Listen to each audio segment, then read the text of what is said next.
مکے کا شہر ہے اور ایک بوڑھی عورت سر پر گٹھڑی اٹھائے کہیں جا رہی ہے۔ اس کے بوڑھے جسم میں اتنی طاقت نہیں کہ وہ اس گٹھڑی کا بوجھ اٹھا سکے اور کوئی اس کی مدد بھی نہیں کرتا۔ اتنے میں ایک طرف سے ایک خوبصورت نورانی چہرے والا نوجوان آتا ہے اور کہتا ہے، اماں جی آپ کدھر جا رہی ہیں؟ لائیں یہ مجھے دیں، میں اٹھاتا ہوں۔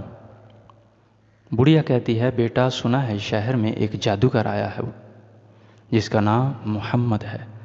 جو اس سے ملتا ہے یا اس سے بات کرتا ہے وہ اسی کا ہو جاتا ہے اور اپنے ماں باپ اور عزیز اور رشتہ داروں کو چھوڑ دیتا ہے۔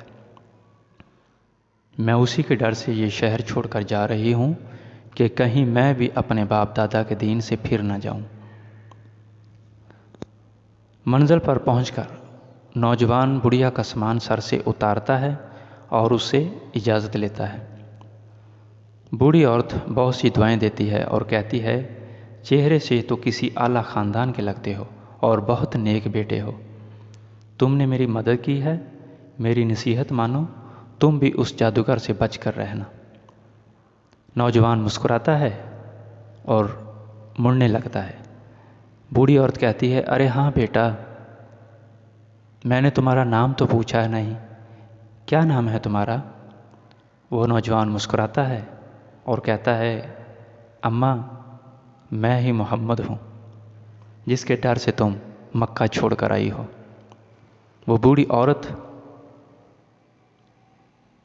بہت متاثر ہوتی ہے اور کہتی ہے کہ اگر تم ہی محمد ہو تو پھر مجھے بھی کلمہ پڑھاؤ اور مجھے بھی مسلمان کر دو۔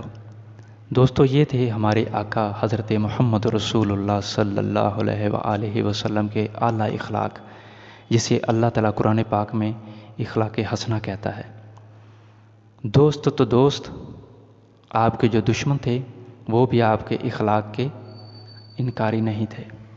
دعا ہے کہ اللہ تعالیٰ ہمیں بھی ہمارے پیارے آقا صلی اللہ علیہ وآلہ وسلم کے اخلاق حسنہ پر عمل کرنے کی توفیق عطا فرمائے اور دوسروں کی مدد کرنے کی توفیق عطا فرمائے۔ دوستو، امید ہے آپ کو ہماری آج کی یہ ویڈیو اچھی لگی ہوگی۔ ویڈیو اچھی لگے تو لائک کیجئے، چینل کو سبسکرائب کیجئے۔ آپ کے ایسا کرنے سے ہماری حوصلہ افزائی ہوتی ہے اور ہم بہتر طریقے پر کام کرنے کے قابل ہوتے ہیں۔ ملتے ہیں پھر کسی نئی ویڈیو کے ساتھ، تب تک اپنے دوست محمد شفیق کو اجازت دیجیے۔ اللہ حافظ۔